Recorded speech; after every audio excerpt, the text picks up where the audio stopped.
किसी भी सोमवार की अष्टमी के दिन शिवलिंग पर अगर लगा दिया जाए, जिंदगी में दुख तुम्हारे आसपास भी नहीं भटक सकता, सुख की अनुभूति होगी।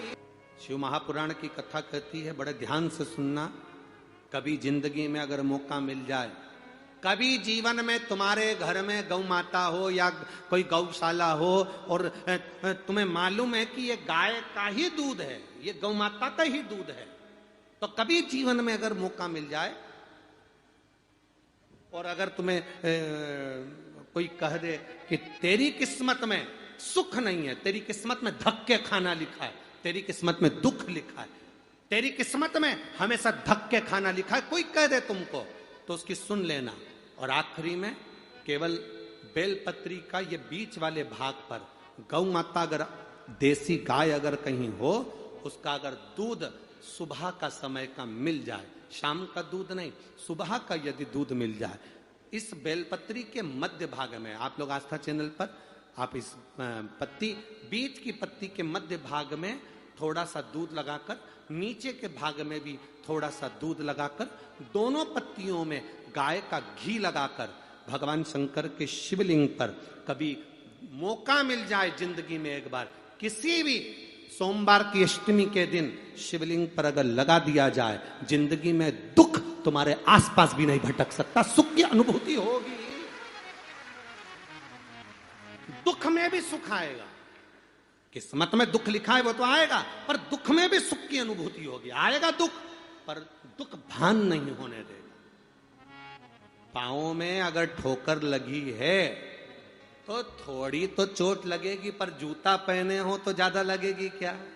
जम के तो बोलो रे, नहीं लगे, क्योंकि जूता पहन रखा है, तुमने पहले से सेफ्टी कर रखी है, तो चोट नहीं लगेगी। ठोकर लगी, कष्ट हुआ, पांव में थोड़ा कष्ट हुआ, पर इतना नहीं हुआ। अगर नंगे पैर होता, चोट लगती तो ज्यादा लगती। अष्टमी बहुत सुंदर दिवस है, बहुत बहुत बधाइयां महाराज। सोमवार की अष्टमी का मतलब आपको इंदौर की कथा में बताया था, जिस दिन शंकर और पार्वती के मिलन का दिवस हो, और केवल एक माता पार्वती के अकेले मिलन का नहीं, 64 योगनियां तक भगवान शंकर से मिलने के लिए आती है। जिस लड़के की शादी नहीं हो रही हो, सोमवार की अष्टमी पड़ने पर एक लाल फूल चंदन में लगाकर, जहां पर अशोक सुंदरी का स्थान है, उस अशोक सुंदरी वाले स्थान पर ले जाकर, अगर सोमवार की अष्टमी पड़ने पर लड़का या लड़की जिसका विवाह नहीं होता वो चढ़ा देता है, मात्र 3 महीने में उसका विवाह पक्का हो जाता है। मात्र 3 महीने। अशोक सुंदरी का स्थान शिव। बहुत तकलीफ है और नहीं हो रहा काम, बहुत दिनों से लगे हो, नहीं हो रहा, हरा मूंग ले जाओ। मूंग के दाने तो रहते हैं घर में, केवल 31 मूंग के दाने लेकर जाइए, 31 चावल के दाने लेकर जाइए और 31 ही बेलपत्र लेकर जाइए। जिस दिन सोमवार की अष्टमी हो, कौन से दिन? सोमवार की अष्टमी हो, उस दिन शंकर जी के मंदिर में जाओ, 3 चीज लेकर जाओ, मूंग के दाने, चावल, बेलपत्र। चावल जो 31 लेकर गए हो, अपनी कामना कर कर शंकर जी की देहली पर रख दो, चौखट पर, कहीं पर भी एकांत में उसको रख दिया जाए। मूंग के जो दाने लेकर गए हो 31, वो नंदी के पास में, जो नंदी का पांव ऊंचा रहता है, उस पांव के पास रख दीजिए। और जो 31 बेलपत्र लेकर गए हो, वो 31 बेलपत्र अशोक सुंदरी वाली जो जगह है, आपको पहले बताया है कथा में, अशोक सुंदरी जी का स्थान, ये शिवलिंग, ये जलाधारी जहां से पानी बहता है, उसके बीच में एक मोटी सी लाइन होती है, जो शंकर भगवान की छोटी लड़की अशोक सुंदरी का स्थान है। शिव जी के 13 बच्चे हैं, 13 बच्चे में सबसे छोटी लड़की अशोक सुंदरी यहीं पर विराजमान होती है, जहां से पानी नीचे गिरता है। प्रत्येक शिवलिंग के सामने एक मोटी सी लाइन होगी, उस मोटी सी जो लाइन है अशोक सुंदरी, वहां पर जो 31 बेलपत्र लेकर गए हो, अपनी कामना कर कर पीला चंदन, लाल चंदन लगाकर उस पर समर्पित करते जाओ। उसकी डंडी जहां से पानी बहता है उस ओर होना चाहिए। आप निवेदन कर कर देखो, एक सोमवार की अष्टमी पर कर कर देखना, दूसरी सोमवार की अष्टमी आएगी, अपने आप आपका काम हो गया होगा। बाबा से निवेदन तो करो, क्यों भटक रहे? एक मात्र शिव मंदिर में झाड़ू लगा रही हैं अहिल्याबाई। साधारण सा भाव है, केवल एक झाड़ू। कई लोग कहते हैं महाराज जी आप कहते हो मंदिर में जाकर झाड़ू लगाओ, पोछा लगाओ, तो जो हमने मंदिर में रख रखा है स्वीपर आदि कादिक जो भी सेवा करने वाला है, काम करने वाला है, वर्कर है, वो कर रहा है, तो हम क्यों करें? अरे भाई एक बात याद रखना, आप सबसे पूछना चाहूंगा, आप लोग कहते हो कि मंदिर की सफाई जो वर्कर रखा है उसे करना चाहिए, मंदिर की सफाई जो पुजारी रखा है उसको करना चाहिए। मैं आपसे पूछना चाहता हूं कि आपके घर में जो तिजोरी है दिवाली पे उसकी सफाई कौन करता है? नौकर करता है? अरे बोलते तो जाओ। नौकर करेगा? नहीं। वर्कर करेगा? नहीं। स्वीपर करेगा? नहीं। तिजोरी की सफाई कोई दूसरा नहीं करता, तिजोरी की सफाई हमें करना होती है। उसी तरह मंदिर की सफाई ना पुजारी करे ना कोई वर्कर करे, जो दर्शन करने जाए वो करे, क्योंकि ये तिजोरी है हमारी, ये तिजोरी है हमारी, यहां से हमें मिलता है, ये मेरा देव अधिदेव महादेव देता है। और धतूरे का फूल,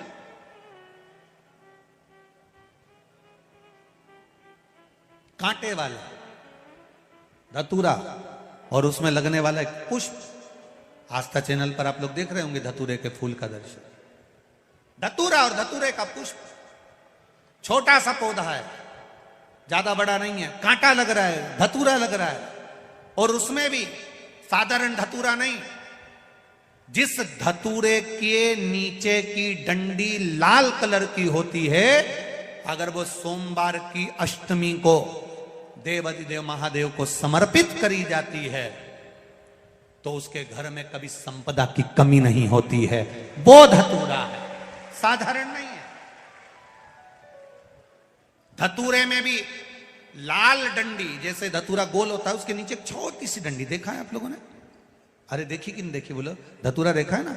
धतूरे के अंदर एक नीचे छोटी सी डंडी होती है, जब तोड़ोगे तो वो डंडी का कलर अगर लाल है, वो डंडी का कलर अगर लाल है, और कभी हम तो कहेंगे जैसे बड़ी बीमारी जिसको हो जाती है, लीवर किडनी कैंसर आदि कादिक बड़ी बीमारियों से जो जूझ रहा होता है, प्रयास करो, प्रयास महामृत्युंजय का जाप कर कर, महामृत्युंजय का स्मरण कर कर, एक लाल डंडी का धतूरा प्रयास करना, एक धतूरा मिल जाए या 5 धतूरे मिल जाए किसी भी एकांतेश्वर महादेव पर, जो शिव मंदिर एकांत में हो, जहां कोई जाता आता नहीं हो। वैसे तो अब बहुत मुश्किल है कि ऐसा मंदिर मिल जाए जहां कोई जाता आता नहीं हो, पहले की बात दूसरी है, अब बात दूसरी है। फिर भी कहीं आप रोड पे से निकल रहे हो, एकांतेश्वर महादेव अगर आपका दिख जाए, बहुत बीमारियों से ग्रसित हो, तो भी महामृत्युंजय जाप का स्मरण कर कर या किसी विद्वत ब्राह्मण जन से महामृत्युंजय मंत्र का जाप कराकर या भगवान शिव के मंत्र का जाप स्वयं कर कर, वो भी ना बने तो पंचाक्षर मंत्र नमः शिवाय, षडाक्षर मंत्र ओम नमः शिवाय या श्री शिवाय नमस्तुभ्यम जप कर वो लाल डंडी का धतूरा 5 एकांतेश्वर महादेव को आप समर्पित कर सकते हो। रोग थम जाएगा, जो दवाई खाओगे वो शरीर को लगना प्रारंभ हो जाएगी और आप स्वस्थ होना प्रारंभ हो जाएंगे। अगर बड़ा रोग देवी शंकर के मंदिर में जाओ, शिव जी का पूजन कर कर जब वापिस आओ तो शंकर भगवान के मंदिर में जो बाहर नंदी बैठता है उसके कानों में ओम नमः शिवाय बोलकर अपने मन की कामना उसके कानों में बोलकर आप आ जाइए, आपकी कामना 3 महीने में पूरी हो जाती है। नंदी के ईश्वर भगवान का स्मरण करिए। अगर 7 बेलपत्र आप शंकर को समर्पित करते हो तो 1 बेलपत्र नंदी भगवान पर भी अवश्य समर्पित करें। नंदीश्वर भगवान शिव को समर्पित, 1 बेलपत्र नंदी के ईश्वर की ओर चढ़े। और बहुत ध्यान दीजिए महाराज, अगर कोई काम अटक रहा है, नहीं हो रहा, बहुत प्रयास करा, तो भगवान शंकर के मंदिर में 5 बेलपत्र चढ़ाइए। और शंकर भगवान की जो छोटी लड़की है अशोक सुंदरी, आपको बताया था ना अशोक सुंदरी का स्थान, भगवान शंकर की 6 लड़कियां हैं, उसमें से सबसे छोटी लड़की अशोक सुंदरी की जगह पर एक बेलपत्र चढ़ाई है। फिर एक बेलपत्र नंदीकेश्वर पर चढ़ाई है, और नंदीकेश्वर पर चढ़ाने के बाद भगवान शंकर के मंदिर के बाहर चौखट पर दिया लगा दीजिए साइड में, और फिर अपने घर पर आ जाइए, आपका कार्य सफल होना प्रारंभ हो जाएगा। नंदीकेश्वर, भगवान नंदीकेश्वर का स्मरण कर लेने पर जीव आनंद सुख की अनुभूति करता है, आनंद सुख को पाता। भगवान नंदीकेश्वर का पूरी दुनिया में केवल एक केदारनाथ ही एक ऐसा है जहां पर ओम कुंड विराजमान है। कौन सा कुंड है वहां पर? ओम कुंड। जो बच्चा हकलाता है, तोतला बोलता है या गूंगा होता है, जिसकी वाणी नहीं होती, वो अगर ओम कुंड पर जाकर ओम बोलने का प्रयास करता है तो जितनी देर तक उसके मुंह से घुन्न की आवाज निकलती है उतनी देर तक ओम कुंड में से पानी का बुलबुला निकलता रहता है। और 7 या 8 बार बोलने से व्यक्ति हकलाना छोड़ देता है, तोतला बोलना छोड़ देता है, उसकी वाणी आ जाती है। वो ओम कुंड केदारनाथ जी में बसता है। कहां बसता है? केदारेश्वर।